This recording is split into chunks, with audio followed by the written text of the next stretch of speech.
Jusqu'à 9h, Good Morning Business.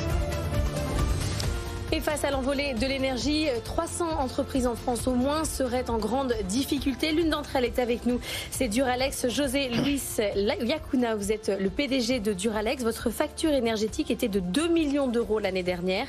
Elle est désormais de 13 millions d'euros cette année. Résultat, à partir du 1er novembre, vous allez arrêter votre four, arrêter l'activité. Vous n'avez aucun autre choix. C'est impossible de continuer à produire avec ces prix du gaz et de l'électricité. Ça ne fait aucun sens. Aujourd'hui, ça représente 46% de notre chiffre d'affaires, le coût de l'énergie. Raison pour laquelle on doit aujourd'hui prendre des décisions qui sont très difficiles d'arrêt de la production pendant une période déterminée. Et donc de mise au chômage partiel, de combien de salariés à partir du 1er novembre ? Malheureusement, il y a un effet secondaire d'une mise en veille d'un four, c'est la mise au chômage partiel de la totalité des effectifs de la société, c'est-à-dire 250 personnes. Bien sûr, certains vont être beaucoup plus impactés que d'autres, puisque la société va continuer à livrer aux clients, va continuer son activité commerciale parce qu'on dispose du stock nécessaire et suffisant pour pouvoir livrer. Mais malheureusement, ces 250 personnes vont être impactées. Mais je croyais qu'il y avait un fonds spécial qu'on baptise le fonds Ukraine à Bercy qui permettait justement à des entreprises comme les vôtres de demander de l'aide de l'État, comme on l'a fait pendant la Covid, pour vous aider à payer cette facture. Je rappelle que vous ne bénéficiez pas, vous, des boucliers tarifaires. Hein. Effectivement, il y a ce qu'on appelle le plan de résilience Ukraine qui était doté de 3 milliards il y a quelques mois. Les mécanismes pour y avoir accès étaient très complexes et Monsieur le ministre l'a reconnu. Ça a été flexibilisé. De ces 3 milliards, il n'y avait que 50 millions qui avaient été distribués.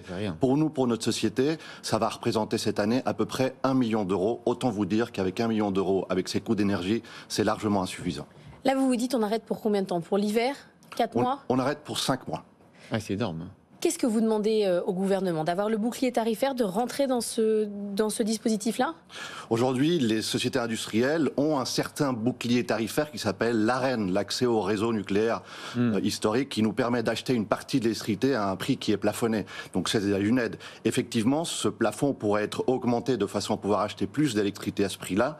Mais ce qu'on demande, c'est qu'on trouve effectivement des mécanismes le plus rapidement possible pour éviter cette liaison gaz-électricité et pour retrouver un prix, on va dire, normal des coûts d'énergie et surtout arrêter cette volatilité qui est impossible. Ouais, c'est très inquiétant parce que vous faites partie des entreprises qui ont déjà annoncé que l'arrêt de la production, il y a vous évidemment, il y a la moitié de la production chez Arc, il y a des usines à Custines en Moselle par exemple, du Bronze-Allois aussi qui vont arrêter. Le MITI, le mouvement des entreprises de taille intermédiaire, le METI pardon, nous dit que plus de la moitié des entreprises de taille intermédiaire, donc souvent de nature industrielle, risquent de devoir réduire l'activité au cours des prochaines semaines et prochains mois. On va aller, tout à l'heure Jean-Marc Daniel nous expliquera que les perspectives de croissance, ça pourrait être moins 4% l'an prochain, ou plus 4 s'il y a des bonnes nouvelles.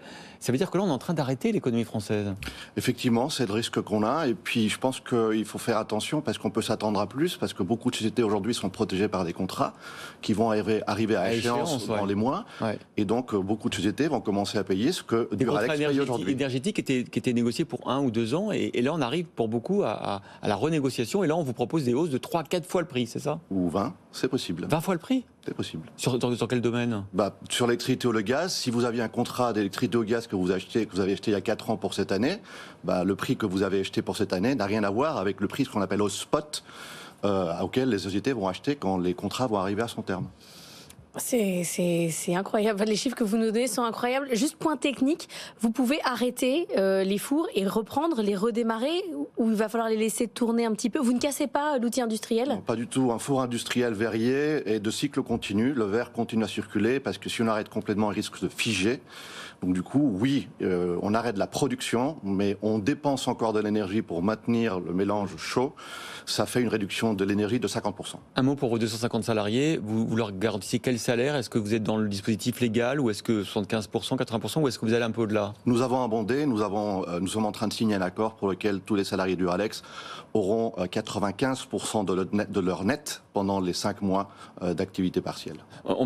Avant de vous donner la parole pour l'édito, Jean-Marc, un mot quand même. Qu'est-ce qu'on fait quand il y a des crises comme ça, des chocs exogènes ? Je sais que vous êtes normalement un artisan, un partisan de la libre concurrence et du libre marché, mais là, est-ce qu'il faut intervenir ou pas ? Oui, non, là, je crois qu'il faut intervenir. On est dans une situation où le marché, je le disais, c'est-à-dire que le marché, quand le prix augmente, normalement, la production devrait augmenter. Or, il y a en début de marché quelqu'un, les dirigeants russes, qui ne réagissent pas au prix. C'est-à-dire le marché, c'est les gens réagissent de façon rationnelle par un prix. Là, on a quelqu'un qui ne réagit pas pas au prix. Donc il faut se comporter différemment. J'aurais juste une question. Au moment du confinement de 2020, vous aviez arrêté les fours aussi? Non. Oui, donc la situation est plus grave que ce que la situation. On avait maintenu une ligne de production. 2020. On avait une ligne de production. C'était un confinement, on va dire humain. Les gens venaient pas travailler. Aujourd'hui, on est plutôt dans ce que j'appelle moi un confinement énergétique. Ça n'a absolument rien à voir et c'est effectivement un peu plus grave. Mais moi, je pense que les sociétés industrielles aujourd'hui, ils ont des devoirs à faire quand même. Il faut réduire la consommation énergétique, il faut mettre en place des mesures d'efficience énergétique, c'est ce qu'on met en place chez Duralex, moins 20% de consommation énergétique cette année.